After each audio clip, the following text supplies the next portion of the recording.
যুক্তরাজ্যের national health সার্ভিসের NHS বিজ্ঞানীরা একটি নতুন রক্তের গ্রুপ আবিষ্কার করেছেন। এই নতুন রক্তের গ্রুপ বিশ্বজুড়ে হাজার হাজার মানুষের জীবন বাঁচাতে পারে। এই আবিষ্কার ৫০ বছরের পুরনো রহস্যের সমাধান করে।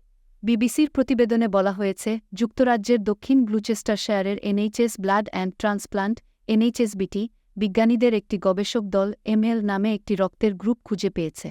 তারা ১৯৭২ সালে আবিষ্কৃত NWOJ রক্তের গ্রুপ অ্যান্টিজেনের জেনেটিক পটভূমি শনাক্ত করে। তবে নতুন এই পরীক্ষার আগে পর্যন্ত বিষয়টি অজানা ছিল। NHSBTর সিনিয়র গবেষণা বিজ্ঞানী লুইস টিলি বলেছেন, এই আবিষ্কারের ফলে বিরল রোগীদের আরও ভালো চিকিৎসা দেওয়া যেতে পারে।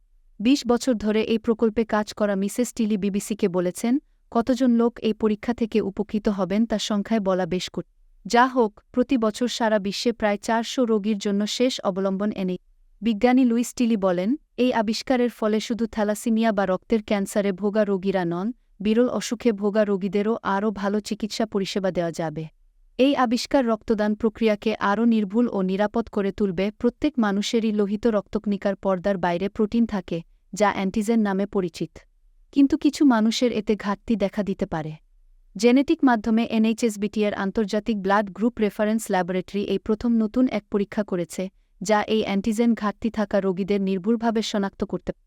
এই পরীক্ষা বিরল রক্তের গ্রুপের মানুষদের সহজেই খুঁজে বের করতে পারে।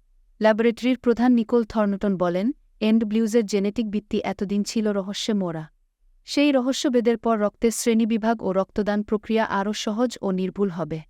এছাড়া অস্থিমজ্জার প্রতিস্থাপন থেকে শুরু করে অটোইমিউন রোগে আক্রান্ত রোগীদের চিকিৎসা এবং রক্তের সংকট মোকাবিলাতেও এই আবিষ্কার ইতিবাচক ভূমিকা নেবে।